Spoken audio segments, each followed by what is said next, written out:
Vous sentez que les autres ne vous remarquent pas assez. Et si la clé pour fasciner n'importe qui se trouvait dans un concept puissant de la psychologie de Carl Jung? Dans cette vidéo, découvrez comment la persona peut transformer vos relations sociales.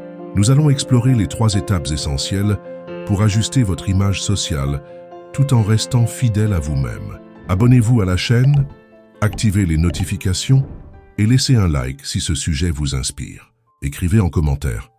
Je choisis ma persona avec conscience et dites-nous de quelle ville ou pays vous regardez cette vidéo. Numéro 1. Décoder la persona. Le masque qui ouvre les portes. As-tu déjà eu l'impression que tu devais te comporter différemment selon la personne avec qui tu es?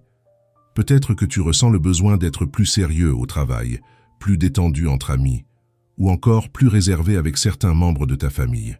Ce décalage n'est pas un défaut ou une trahison de qui tu es. C'est en fait un mécanisme naturel étudié par Carl Jung, un des grands noms de la psychologie. Il a appelé cela la persona, un concept fascinant que tu vas apprendre à utiliser à ton avantage tout au long de ce vidéo. La persona, c'est cette version de toi que tu montres au monde. Elle ne représente pas nécessairement ton vrai moi, mais plutôt ce que tu estimes être le plus acceptable ou apprécié dans une situation donnée. Tu ne mens pas en utilisant ta persona, tu ajustes ton comportement pour mieux t'intégrer, pour t'adapter, pour te faire comprendre. Et ce n'est pas une faiblesse, c'est une compétence sociale précieuse. En comprenant ce masque que tu portes chaque jour, tu peux commencer à en faire un outil conscient, au lieu de simplement le subir. Tu peux te demander, est-ce que je contrôle ma persona ou est-ce qu'elle me contrôle? Tu n'es pas seul à te poser cette question. Beaucoup de personnes ne se rendent même pas compte qu'elles jouent un rôle. Et ce rôle peut parfois les enfermer dans une image qu'elles n'ont jamais choisie. Dans ce vidéo, tu vas apprendre à prendre le contrôle, à rendre ta persona plus souple, plus cohérente avec ce que tu veux vraiment transmettre. Et surtout, plus alignée avec ce que tu es profondément. Prenons un exemple simple. Imagine que tu rencontres quelqu'un pour la première fois dans un cadre professionnel. Tu fais attention à ce que tu dis, à comment tu te tiens, à ton langage. C'est ta persona qui travaille. Mais imagine si tu pouvais ajuster cette image de toi de façon plus consciente pour qu'elle te serve vraiment, au lieu de t'épuiser. Est-ce que tu ne voudrais pas avoir ce pouvoir entre tes mains? Le plus intéressant, c'est que tout le monde utilise une persona, que ce soit consciemment ou non. Même les personnes que tu admires, les leaders, les artistes, les enseignants. Ce n'est pas une question de fausseté. C'est une question d'intelligence sociale. En apprenant à connaître ta propre persona, tu ouvres la porte à une communication plus authentique et plus efficace avec les autres. Et surtout, tu peux éviter de te perdre dans un rôle qui ne te convient pas. Maintenant, réfléchis un instant. Quel est le masque que tu portes au quotidien? Est-ce que tu es toujours le même au travail, à la maison, entre amis? Il ne s'agit pas ici de juger, mais de prendre conscience. C'est cette prise de conscience qui va te permettre de te reconnecter avec ton centre, avec ce qui est vrai en toi. Et à partir de là, tu pourras choisir la persona que tu veux projeter, au lieu de la laisser se construire toute seule. Ce processus de reconnaissance est la première étape. Jung insistait sur l'importance de ne pas se laisser piéger par la persona, car elle peut devenir une sorte d'armure, utile au départ mais pesante à long terme. C'est pour cela que ce vidéo t'invite à observer sans te juger, juste regarder, comprendre, et petit à petit apprivoiser ce masque social que tu utilises sans toujours en avoir conscience. Imagine maintenant une scène de ta vie où tu te sens particulièrement à l'aise, où tu n'as pas besoin de jouer un rôle, peut-être avec un ami très proche, ou quand tu es seul et que personne ne te regarde. Tu te sens libre, vrai. C'est une sensation précieuse, mais cette version de toi n'est pas incompatible avec ta persona. Elle peut coexister, et c'est là que tout commence. Car comprendre la persona, ce n'est pas la rejeter. C'est plutôt apprendre à l'utiliser intelligemment, à la rendre flexible, sincère, humaine, et surtout, à la faire évoluer selon les situations. Tu n'as pas besoin d'être toujours le même pour être cohérent. Tu peux être multiple et pourtant rester toi-même. C'est cette souplesse qui va te permettre de naviguer plus facilement dans tes relations et dans la vie. Tu es peut-être en train de penser, est-ce que je dois donc créer un personnage pour chaque contexte? Pas exactement. Il ne s'agit pas de te transformer à chaque instant, mais d'accepter que tu as différentes facettes et de les choisir en conscience. Cela demande un peu d'observation, un peu d'honnêteté et beaucoup de bienveillance envers toi-même. Et tu vas voir, ce n'est pas si compliqué que ça. Une astuce simple pour commencer. Observe tes interactions. Quand tu parles avec quelqu'un, demande-toi, est-ce que je me sens libre? Est-ce que je joue un rôle? Quelle partie de moi suis-je en train de montrer? Ces petites questions peuvent t'ouvrir des portes incroyables. Elles te rapprochent de ta persona sans la craindre. Elles t'invitent à t'approprier cette image de toi que tu offres au monde. La persona n'est pas un masque rigide, c'est un outil de communication. Plus tu la connais, plus tu peux l'utiliser de manière juste.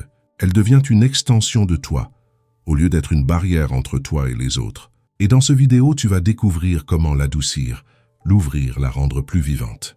Pour qu'elle ne t'enferme pas, mais qu'elle t'aide à t'exprimer. Tu peux penser à la persona comme un costume. Ce costume peut être élégant, pratique ou simplement confortable.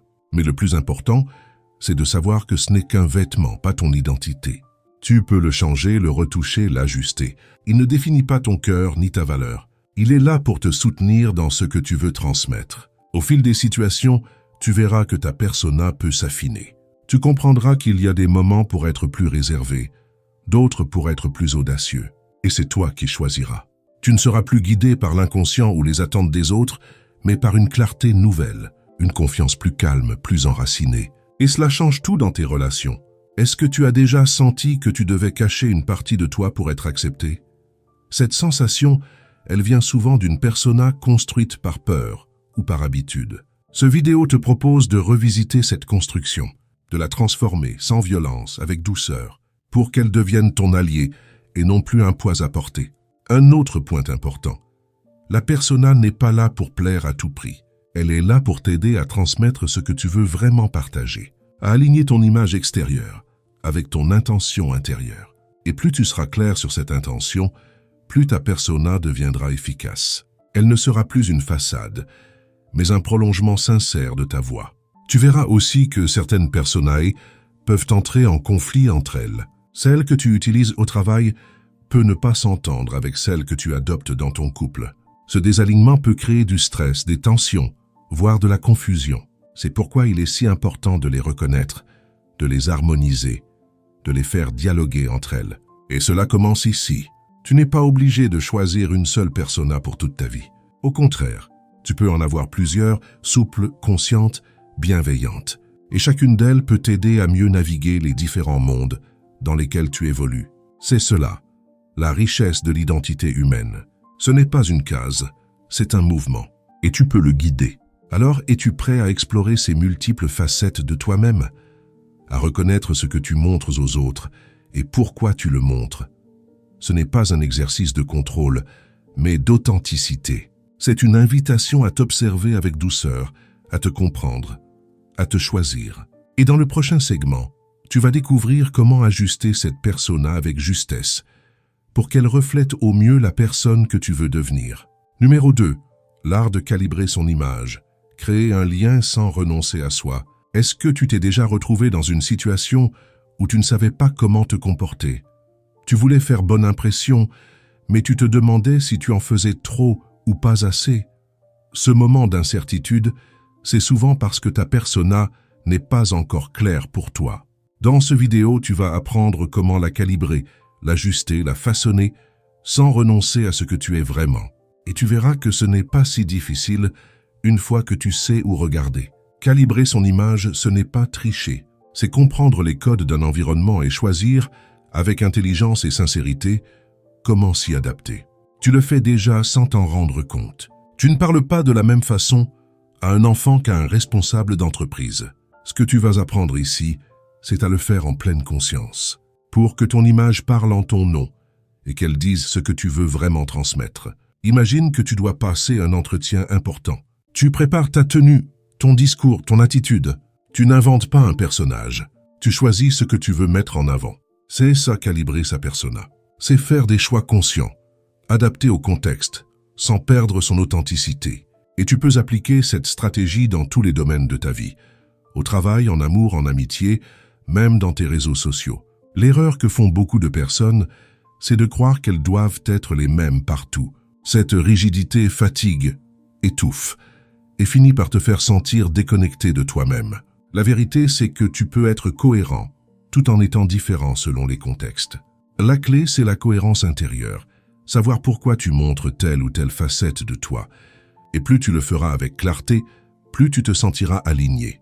Tu peux commencer ce travail simplement par l'observation. À chaque interaction, pose-toi des questions. Qu'est-ce que je veux que l'autre comprenne de moi? Quelle image suis-je en train d'envoyer? Est-ce qu'elle me ressemble? Tu verras que ces petites interrogations vont transformer ton rapport aux autres. Tu ne seras plus passif. Tu deviendras acteur de la perception que tu inspires. Un point essentiel ici. Ne cherche pas à plaire à tout le monde. C'est impossible et inutile. Calibrer sa persona, ce n'est pas se transformer en caméléon qui change à chaque instant. C'est ajuster ton expression selon le contexte, tout en restant fidèle à ce qui est important pour toi. Il y a une différence entre s'adapter et se renier. Et ce que tu vas apprendre ici, c'est à garder ton cap. Prenons un autre exemple. Tu es invité à un événement où tu ne connais presque personne. Tu peux choisir d'arriver en retrait, d'observer puis de créer des ponts avec ceux qui t'inspirent. Ou bien tu peux décider d'entrer avec énergie, sourire et humour. Ce choix ne dépend pas seulement de ton humeur, il dépend de l'effet que tu veux produire. Et c'est là que le calibrage prend tout son sens. En apprenant à maîtriser cette compétence, tu vas gagner en confiance, parce que tu ne seras plus à la merci du regard des autres. Tu sauras que tu peux te présenter sous un angle qui te représente, tout en étant percutant. Tu prendras la parole avec plus d'assurance. Tu choisiras tes mots avec plus de justesse. Et surtout, tu te sentiras plus libre d'être toi-même dans toutes tes dimensions. Parfois, ce travail implique aussi d'abandonner certaines habitudes. Peut-être que tu utilises d'une persona qui t'a protégé dans le passé, mais qui aujourd'hui t'empêche d'évoluer. Tu joues encore le rôle du sérieux, du fort, du gentil, du drôle, parce que cela t'a aidé un jour. Mais est-ce que ce masque te sert encore, ou est-ce qu'il t'enferme? Prendre conscience de cela, c'est le début d'un grand changement. Une astuce simple pour ajuster ta persona. Demande du feedback. Parle à une personne de confiance et demande-lui « Quelle image est-ce que je renvoie selon toi? Est-ce que tu penses que ça me correspond ?» Parfois, les autres voient en nous des choses qu'on ne soupçonne même pas. Leur regard peut être un miroir précieux, à condition de le recevoir avec ouverture et curiosité. Mais attention, calibrer son image ne veut pas dire tout contrôler. Ce n'est pas un script rigide à suivre. C'est un jeu d'équilibre entre ce que tu veux transmettre et ce que l'autre peut recevoir. Et ce jeu devient plus fluide avec l'expérience. Plus tu pratiques, plus tu reconnais les signaux, plus tu ajustes avec aisance. Cela devient presque naturel et surtout beaucoup plus apaisant. Il est aussi important de rappeler que calibrer sa persona, ce n'est pas mentir, c'est révéler. Révéler la partie de toi qui est la plus utile, la plus parlante, la plus inspirante dans un contexte donné. Tu ne caches pas le reste. Tu le gardes pour d'autres moments, pour d'autres personnes. Tu choisis, tu modules, tu exprimes. Et cette liberté, elle est puissante. Imagine que tu entres dans une pièce et que sans un mot, les gens sentent ton assurance, ton calme, ta bienveillance. C'est ça. L'effet d'une persona bien calibrée. Elle parle avant toi. Elle prépare le terrain. Elle ouvre les cœurs et les esprits. Et quand tu t'exprimes, tu n'as plus besoin d'en faire trop. Ta présence suffit. Un des bénéfices les plus précieux de ce travail, c'est qu'il réduit les malentendus. Quand ton image est claire, cohérente, juste, les autres comprennent plus facilement tes intentions. Il y a moins de tension, moins de projection, moins de doute, et tu peux construire des relations plus fluides, plus vraies, plus profondes. Tu vas aussi remarquer un autre effet surprenant. Tu attires plus facilement les personnes qui te correspondent vraiment, parce que ta persona devient un filtre naturel. Elle renvoie un message clair, et ceux qui y répondent sont souvent ceux avec qui tu as le plus d'harmonie. Ce n'est pas magique, c'est psychologique, et c'est extrêmement libérateur. Alors, commence dès aujourd'hui. Observe-toi, ajuste, expérimente. Tu n'as pas besoin d'être parfait, tu as juste besoin d'être conscient. Et petit à petit, tu vas te sentir plus fort, plus serein, plus en accord avec toi-même. Et dans la suite de ce vidéo, tu découvriras les 3 étapes concrètes pour fasciner n'importe qui en incarnant ta persona de façon naturelle et captivante. Numéro 3. Fasciner avec authenticité, les 3 étapes de la méthode persona. Est-ce que tu t'es déjà demandé pourquoi certaines personnes captivent instantanément l'attention, même sans dire un mot? Ce magnétisme n'a rien à voir avec la chance ou un talent inné. Il repose souvent sur une compréhension profonde de soi et sur une capacité à gérer consciemment son image. Dans ce vidéo, tu vas découvrir 3 étapes simples et puissantes pour utiliser ta persona de manière stratégique, sincère et fascinante. La première étape consiste à observer. Observer qui tu es quand personne ne te regarde. Observer aussi comment tu te présentes aux autres. C'est une invitation à regarder ton reflet sans filtre, avec bienveillance. Tu ne peux pas ajuster ce que tu ignores. Cette étape te donne une base solide. Elle t'aide à distinguer ta vraie essence du masque que tu portes par habitude ou par peur. Commence par des moments simples. Comment tu te comportes dans un ascenseur, dans une réunion, à un dîner? Quels gestes, quelles expressions, quels mots choisis-tu? Prends conscience de ton ton de voix, de ta posture, de ton regard. Tout cela fait partie de ta persona. Ce n'est pas juste ton apparence, c'est ton énergie, ta présence. Et tu peux apprendre à la lire comme un langage. Ensuite vient l'étape d'ajustement. C'est là que tu commences à prendre les rênes. Tu as vu qui tu es. Maintenant, tu choisis ce que tu veux projeter. L'ajustement ne signifie pas tricher. Il signifie affiner, comme un artiste qui peaufine les couleurs d'un tableau. Tu ajustes pour être compris, pour être écouté, pour entrer en résonance avec ceux qui t'entourent. Imagine que tu vas parler en public. Tu es nerveux, mais tu veux inspirer confiance. En ajustant ton regard, en posant ta voix, en souriant doucement, tu ne joues pas un rôle. Tu choisis d'activer une facette de toi, celle qui peut porter ton message avec impact. Tu ne changes pas qui tu es. Tu révèles une version adaptée mais sincère. Et cette nuance est essentielle. L'ajustement peut se faire aussi dans des moments très personnels, face à un proche avec qui tu veux t'ouvrir, ou dans un conflit où tu veux apaiser. Tu peux choisir de poser ta main, de respirer plus lentement, de parler plus doucement. Ce ne sont pas des manipulations, ce sont des gestes alignés, des signaux qui montrent ton intention. Et plus tu les fais consciemment, plus tu gagnes en clarté et en paix intérieure. Enfin, la 3e étape, incarner. Tu ne fais plus semblant, tu deviens. La persona n'est plus un masque, elle devient une extension fluide de toi. Tu n'as plus besoin d'y penser à chaque seconde. Elle t'accompagne naturellement. Parce que tu l'as intégrée, parce que tu as choisi de la rendre vraie. Et là, tu commences à fasciner sans effort. Incarner ta persona, c'est marcher dans une pièce et que les gens sentent ta cohérence. Ils perçoivent que ce que tu montres correspond à ce que tu es. Tu n'as pas besoin d'en faire trop. Tu inspires confiance simplement parce que tu es aligné. Ton énergie parle pour toi. C'est cela le vrai charisme. Ce n'est pas être le plus bruyant, c'est être le plus juste. Mais attention, incarner ne veut pas dire être figé. Ta persona évolue. Elle s'adapte. Tu n'es pas une statue. Tu es vivant. Tu changes. Tu grandis. Ce qui te ressemblait hier ne te convient peut-être plus aujourd'hui. Et c'est OK. Tu peux réajuster à tout moment, tant que cela part d'un désir sincère de cohérence. L'authenticité, ce n'est pas être toujours pareil, c'est être vrai dans le moment présent. Tu peux te dire, est-ce que je dois toujours réfléchir à tout ça? Pas forcément. Ce travail devient plus fluide avec le temps. Au début, c'est comme apprendre une langue. Tu dois te concentrer, faire des efforts. Puis un jour, ça devient naturel. Tu entres dans une pièce et tu sais instinctivement quelle version de toi activer. Parce que tu as pris le temps de l'apprivoiser. Pense à un moment où tu t'es senti totalement toi-même, où tu parlais avec aisance, où ton regard était stable, ton rire naturel. C'est là que ta persona et ton être profond étaient en harmonie. C'est ce moment que tu veux retrouver et reproduire dans d'autres contextes. C'est cette sensation de liberté et d'impact que tu peux cultiver.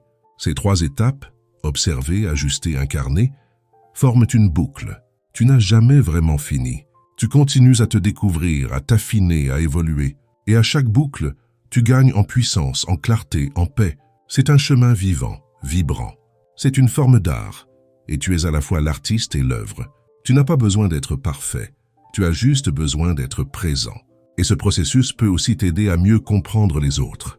Quand tu vois leur persona, tu peux apprendre à voir au-delà. Tu développes ton empathie. Tu comprends que chacun fait de son mieux avec l'image qu'il croit devoir projeter. Et cela adoucit ton regard. Cela t'ouvre à des relations plus vraies, plus profondes, plus humaines. Si tu appliques ces étapes dans ta vie, tu vas commencer à voir des changements concrets. Les gens t'écoutent plus, ils se confient plus, ils te respectent plus. parce qu'ils sentent que tu es centré, que tu sais qui tu es, et que tu n'as pas besoin de le crier pour l'imposer.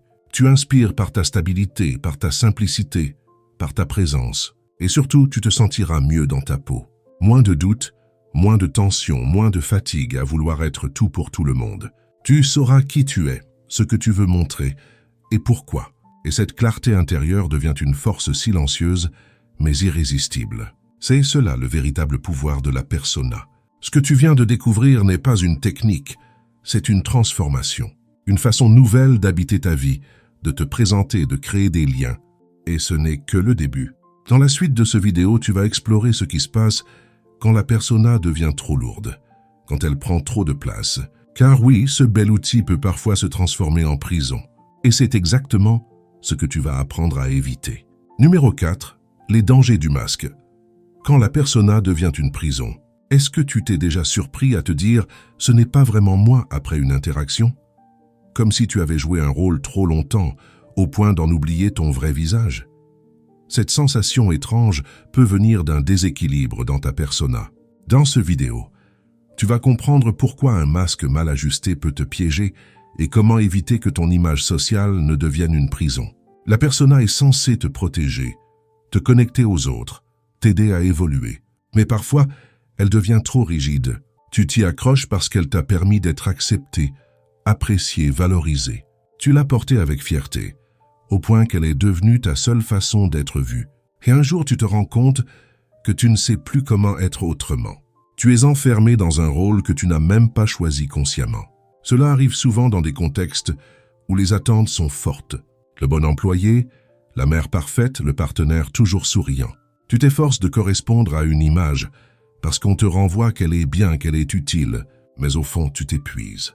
Parce que tu n'as plus de place pour ta spontanéité, ta vulnérabilité, tes envies réelles. Tu vis pour maintenir une apparence. Ce piège est d'autant plus subtil qu'il est rarement brutal. Il s'installe petit à petit. Tu veux faire plaisir, tu veux être aimé. Alors tu ajustes, tu adaptes, tu réduis un peu. Et un jour tu réalises que tu ne sais plus ce que tu aimes vraiment, ce que tu penses vraiment. Tu ressens un vide, une fatigue, parfois même une colère que tu ne comprends pas. C'est le signal qu'il est temps de rééquilibrer. Ce désalignement peut aussi créer un fossé entre ce que tu vis à l'intérieur et ce que tu montres à l'extérieur. Tu souris, mais tu es triste. Tu dis oui, mais tu penses non. Et ce fossé t'éloigne de toi-même. Tu perds ton ancrage. Tu commences à douter de ta valeur, à avoir peur d'être découvert, comme si ta vraie nature allait décevoir, et cela te fragilise. Un autre danger, c'est la dépendance au regard des autres. Quand ta persona devient ta seule manière d'être validé, tu deviens prisonnier de l'opinion extérieure. Tu te définis par ce que les autres pensent de toi. Tu oublies ton propre regard, ta propre boussole. Tu deviens un reflet, au lieu d'être une présence. Et cette perte d'autonomie intérieure peut te rendre très vulnérable. Mais il est possible de sortir de cette prison. Le premier pas, c'est de reconnaître que ce masque existe, de le regarder sans honte, sans culpabilité. Il a eu son utilité. Il t'a permis de traverser des étapes. Mais aujourd'hui, tu as le droit de t'en libérer, ou au moins de le rendre plus souple. Tu peux choisir de te montrer autrement, progressivement à ton rythme. Tu peux aussi te poser cette question simple. Est-ce que je me sens libre dans mes relations?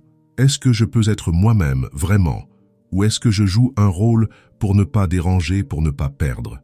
Ces réponses ne sont pas toujours faciles à entendre, mais elles sont précieuses. Elles t'ouvrent une porte vers plus d'authenticité, plus de paix, plus de vérité. Un des signes que ta persona est devenue une prison, c'est quand tu ressens une forme de solitude, même entouré. Tu as l'impression que personne ne te comprend vraiment. Et souvent, ce n'est pas parce que les autres ne t'écoutent pas. C'est parce que tu ne montres pas ce qui est vrai en toi. Tu montres ce que tu crois acceptable, et cela crée une distance. Tu peux commencer à te libérer en osant des petits écarts, dire non quand tu en as besoin, montrer que tu es fatigué, parler de ce que tu ressens vraiment. Ces gestes peuvent paraître simples, mais ils sont puissants. Ils brisent les murs du masque. Ils ouvrent des brèches vers une présence plus pleine, plus humaine. Et tu verras que beaucoup de personnes accueilleront cela avec respect. Il ne s'agit pas de tout changer d'un coup.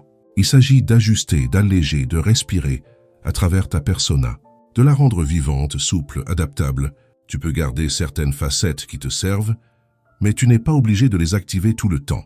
Tu peux choisir selon les moments, selon les liens. C'est cette liberté qui rend la relation à soi et aux autres plus riche. Un autre piège à éviter, c'est de croire que tu dois toujours être fort, toujours en contrôle, toujours au top. Cette exigence crée une persona surhumaine, mais inhumaine. Tu as le droit d'avoir des doutes, des fragilités, des besoins. Et en les montrant, tu ne perds pas ton pouvoir, tu le multiplies, parce que tu deviens vrai. Et la vérité touche, relie, inspire. Tu peux aussi écrire. Poser sur papier ce que tu ressens quand tu dois jouer un rôle. Quelles sont les situations où tu te sens le plus loin de toi? Quelles sont celles où tu te sens vraiment aligné? Cette écriture est une forme de miroir. Elle t'aide à voir plus clair, à nommer, à reconnaître. Et ce que tu reconnais, tu peux le transformer. La persona n'est pas mauvaise en soi. Elle devient problématique quand elle t'empêche d'être, quand elle prend toute la place. L'objectif n'est pas de s'en débarrasser, mais de l'intégrer dans une vision plus large de toi. Une vision qui inclut toutes tes dimensions. La lumière, mais aussi l'ombre. Le contrôle, mais aussi l'élan. Le rôle, mais aussi la présence. Et c'est souvent dans les moments de vulnérabilité que tu retrouves le plus de vérité. Quand tu t'autorises à être incomplet, à ne pas savoir, à demander de l'aide, là ta persona se fissure et laisse passer la lumière. Une lumière plus douce, plus humaine, mais aussi plus forte. C'est dans cette lumière que se créent les connexions les plus profondes. Si tu ressens que ton masque est trop lourd, sache que tu n'es pas seul. Beaucoup de personnes vivent cela en silence. Mais tu peux changer. Tu peux réapprendre à te montrer autrement, à ton rythme avec patience. Il ne s'agit pas d'un saut dans le vide, mais d'un retour à toi, un pas après l'autre, et chaque pas compte. Et tu verras que plus tu te libères de ce masque rigide, plus tu retrouves de l'énergie, de la joie simple, de la légèreté. Tu n'as plus besoin de surveiller chaque mot, chaque geste. Tu redeviens fluide, présent, vivant. Et c'est ce mouvement-là qui attire, qui touche, qui fascine. Tu n'as pas besoin de cacher tes failles pour être aimé. Au contraire, c'est en les embrassant que tu deviens pleinement toi. Et c'est cette version vraie de toi qui mérite d'être vue, reconnue, célébrée. Dans la suite de ce vidéo, tu vas découvrir comment transformer cette compréhension en un chemin de liberté intérieure, vers une version de toi encore plus complète, encore plus alignée. Numéro 5. Vers l'individuation. De la persona à la liberté intérieure. As-tu déjà ressenti qu'il y avait quelque chose de plus profond en toi, que tu n'as pas encore exprimé, comme une vérité silencieuse qui attend d'être révélée? Ce sentiment, c'est souvent le début d'un appel vers une forme de liberté intérieure. Dans ce vidéo, tu vas découvrir comment la compréhension de ta persona peut t'ouvrir la voie vers un épanouissement plus authentique, plus aligné, plus serein. Tu as appris à observer ta persona, à l'ajuster, à l'incarner. Tu as vu aussi comment elle peut devenir une prison. Maintenant, tu vas voir qu'elle peut être une passerelle, une transition vers une version de toi plus complète, plus consciente. Ce chemin s'appelle l'individuation. C'est un mot qui peut paraître compliqué, mais qui parle simplement de devenir pleinement toi, en intégrant toutes tes facettes. L'individuation commence quand tu choisis de ne plus te définir uniquement par ton masque. Tu ne le rejettes pas, tu l'accueilles, mais tu décides de l'élargir, de l'assouplir, de le reconnecter à ton intériorité. Tu comprends que tu n'es pas seulement ce que tu montres, tu es aussi ce que tu ressens, ce que tu caches, ce que tu rêves, ce que tu ignores encore. Ce processus n'est pas un devoir, c'est une invitation. Tu n'as rien à prouver, tu n'as qu'à te rencontrer, à aller à la rencontre de ces parties de toi que tu as laissées de côté. Par peur, par habitude, par pression. Ce retour vers toi n'est pas un repli, c'est une expansion. Tu ne deviens pas plus petit, tu deviens plus vrai. Et c'est cette vérité qui t'apporte la paix. Dans cette démarche, il est normal de traverser des zones d'inconfort, parce que tu quittes des certitudes, des identités qui t'ont protégé. Mais tu vas aussi découvrir une liberté nouvelle, celle d'exister sans rôle figé, sans performance, sans masque rigide. Juste toi avec tes nuances, tes contradictions, ta beauté unique. Un exercice puissant est de te poser cette question. Qui suis-je quand je ne cherche plus à plaire? Qui suis-je quand je m'écoute vraiment? Ces questions peuvent t'ouvrir des portes intérieures que tu ne soupçonnais pas. Elles ne demandent pas une réponse immédiate. Elles demandent une présence, une attention, une sincérité. Et petit à petit, les réponses émergent, naturellement. Tu peux aussi t'appuyer sur ton corps. il est souvent le premier à te signaler que tu n'es pas aligné. Tension, fatigue, malaise diffus. Ce ne sont pas des faiblesses, ce sont des messages, des invitations à revenir à toi, à écouter, à ralentir. Ton corps sait quand ta persona est trop lourde. Il sait aussi quand tu es proche de ta vérité. L'individuation n'est pas un chemin linéaire. Il y a des avancées, des retours, des doutes, des élans. Mais chaque pas compte, chaque prise de conscience, chaque choix sincère, chaque moment de silence. Tu n'as pas besoin d'aller vite, tu as besoin d'être présent, d'accepter d'être en mouvement, d'accepter d'être en vie. Ce processus te reconnecte aussi à tes valeurs profondes, ce qui te touche vraiment, ce qui te donne de l'élan, ce pourquoi tu veux te lever le matin. Et plus tu honores ces valeurs, plus tu sens que tu existes pleinement. Ta persona s'aligne à ton cœur. Elle devient un messager fidèle. Et tu n'as plus besoin d'en faire trop pour être entendu. Tu peux aussi redécouvrir des parties de toi oubliées, des passions mises de côté, des rêves abandonnés, des élans que tu n'osais plus suivre. L'individuation, c'est aussi cela, réintégrer. Rappeler chez toi les morceaux de ton être dispersés par les exigences du monde et leur donner une place, une voix, une lumière. Tu n'as pas besoin d'être quelqu'un d'autre. Tu as juste besoin d'être pleinement toi. Et cette version de toi, elle évolue, elle grandit, elle se transforme. Tu n'es pas figé, tu es en devenir. Et cette dynamique te rend vivant, vibrant, ouvert. Tu n'es pas un masque, tu es un être en création. L'un des grands cadeaux de l'individuation, c'est la paix intérieure. Ce calme qui vient quand tu n'as plus besoin de prouver, de fuir, de cacher. Tu n'es plus en lutte, tu es en lien. Avec toi-même, avec les autres, avec la vie. Tu n'es plus dans la performance, tu es dans la présence. Et cette présence rayonne, apaise, inspire. Cette transformation ne se fait pas seule. Tu peux t'entourer de personnes qui t'aident à rester vrai. Des amis, des mentors, des espaces où tu peux déposer ce que tu ressens sans être jugé. L'authenticité appelle l'authenticité. Et plus tu oses être toi, plus tu ouvres la voie aux autres pour faire de même. Et dans ce mouvement, tu participes à quelque chose de plus grand. Tu ne changes pas seulement ta vie. Tu changes la manière dont tu te relis au monde. Tu deviens un pont entre l'apparence et l'essence. Tu montres qu'on peut être visible sans se trahir, qu'on peut briller sans se déguiser. Et cela inspire profondément. Alors regarde ton reflet, vois tout ce que tu es, vois tout ce que tu peux être. Ce n'est pas une destination finale, c'est une danse, une exploration infinie. Et dans cette danse, la persona devient un partenaire, non plus un maître. Elle t'aide à te présenter, mais elle ne te définit plus. Tu es libre. Ce que tu as découvert dans ce vidéo, c'est plus qu'une stratégie sociale. C'est une voie de libération, une façon de vivre plus vrai, plus léger, plus puissant. Et cette voie est à ta portée. Il te suffit de commencer, d'oser te regarder, d'oser choisir et d'avancer un pas après l'autre vers cette version de toi qui n'attend que d'être pleinement incarnée. Tu n'es pas un masque, tu es une présence. Si tu es arrivé jusqu'ici, c'est que tu es prêt à vivre une transformation authentique. Tu as maintenant en main les clés pour comprendre, ajuster et libérer ta persona tout en restant fidèle à toi-même. Ce que tu as découvert n'est pas seulement une méthode, c'est une nouvelle manière de te présenter au monde avec puissance et vérité. N'oublie pas que chaque pas vers toi-même est une victoire. Écris en commentaire. Je suis plus que mon image pour montrer que tu as regardé jusqu'au bout. N'oublie pas de laisser un like, de t'abonner à la chaîne et d'activer la cloche pour ne rien manquer des prochaines vidéos. À très bientôt!